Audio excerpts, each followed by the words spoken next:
A recent incident in Australia has left the local media and public in complete shock. A 23-year-old Chinese woman, young Lanlan, was caught driving under the influence of alcohol in a custom-made Rolls Royce worth over $1 million. She crashed into a Mercedes-Benz at midnight while driving in the wrong direction. The collision completely destroyed the front of both vehicles, with the impact so strong it triggered nearby store security alarms. The male driver of the Mercedes-Benz suffered a spinal fracture, multiple bone fractures, and had his right hip joint entirely removed. While this was a serious car accident, what left the media stunned was the mysterious nature of the woman. Despite extensive online searches, her identity remained unknown. Chinese social media rumors circulated that a bail of 70 million Australian dollars arrived in her account in just a few minutes. Upon further investigation, her bank account reportedly contained a staggering 270 billion Australian dollars. Even now, over 10 days after the accident, young Lanlan's true identity and the source of her enormous wealth remains a mystery. Let's reconstruct the event. According to surveillance footage, the accident took place on the streets of a wealthy area in eastern Sydney at 5:30 a.m. on July 26. Young, after drinking, was driving her Tiffany blue Rolls Royce Cullinan at high speed in the wrong direction, while she collided head-on with a black Mercedes-Benz. After the crash, young Lanlan didn't immediately report the accident. Instead, she left the scene of the accident, returning later with another person. It was only after a witness reported the incident that the police and rescue teams arrived. She underwent a breathalyzer test, which was positive, leading to her immediate arrest. However, once at the police station, she refused to take a second test and remained silent, making it difficult for the police to proceed with the investigation. Remarkably, after paying a high bail, young Lanlan quickly left the station. The driver of the Mercedes-Benz was also not an ordinary individual. He operated a car dealership catering to local celebrities. At the time of the accident, he was driving for a well-known radio host, Kyle Sandilands.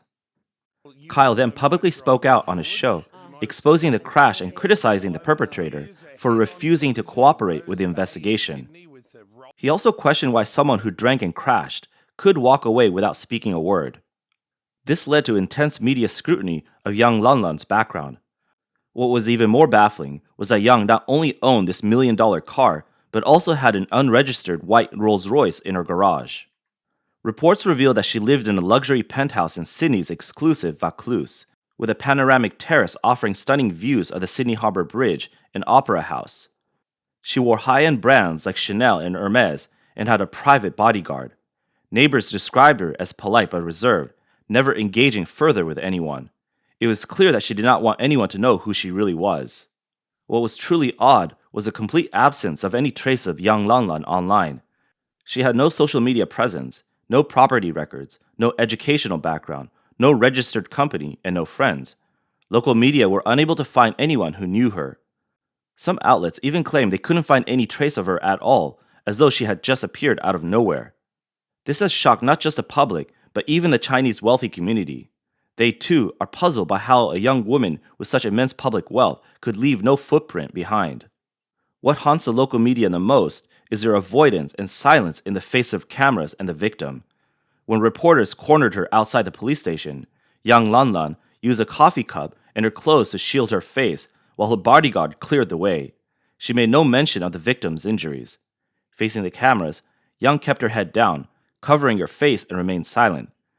She has infuriated the Australian media. Determined to uncover her identity, local media outlets began following her every move, making her the top headline every day. The Daily Mail even included its email address at the start and end of each report, asking the public if they knew who young Lanlan was. Reporters state that this is no longer about investigating an ordinary traffic accident. It's about uncovering a mystery. Why is she so wealthy, and yet nothing can be found about her? The difficulty in the investigation has left the media frustrated.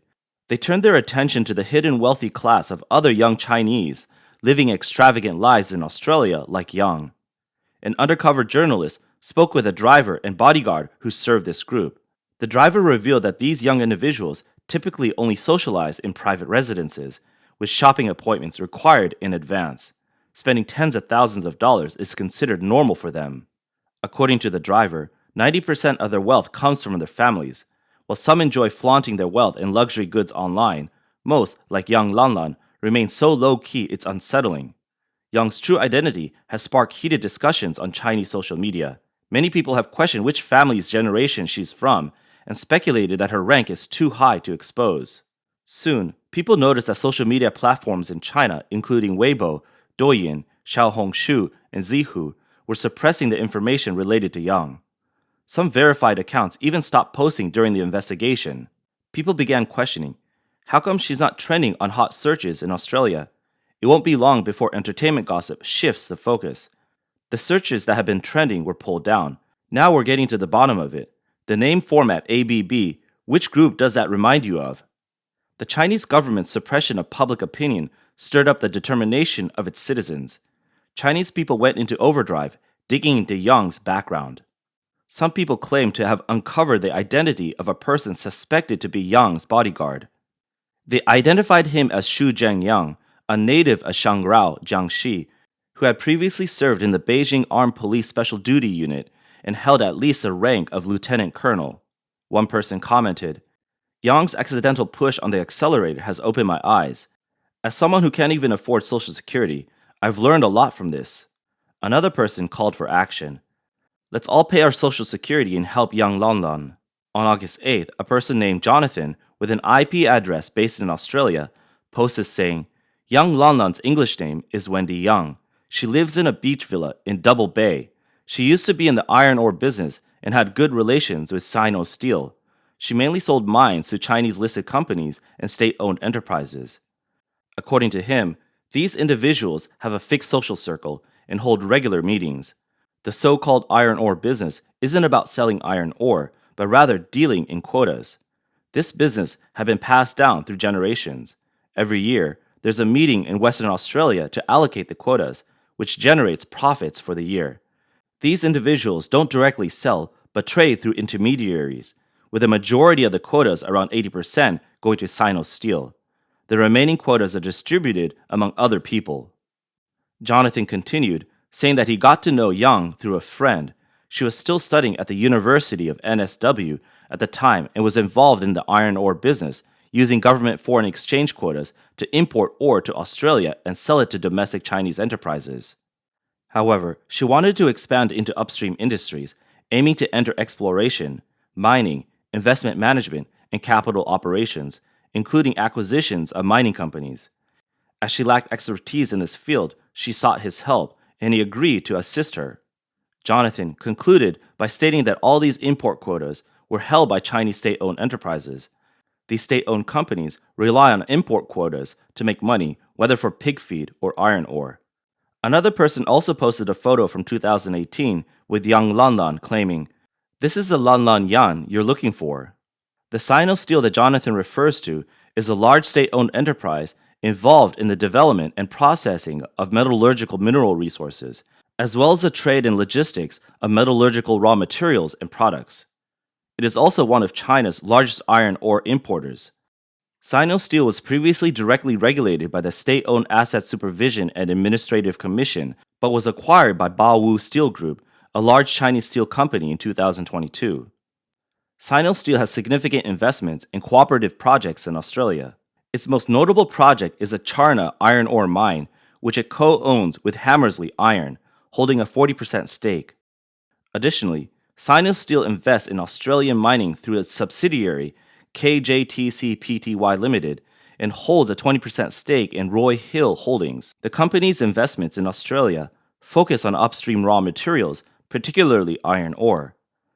After the Rolls Royce crash, despite the authorities' efforts to suppress online discussions, Yang still stirred up a huge uproar on Chinese social media. Various people began digging for information and expressing their views. 媒体人开始借助自己的人脉，挖掘这位年轻姑娘的各种线索。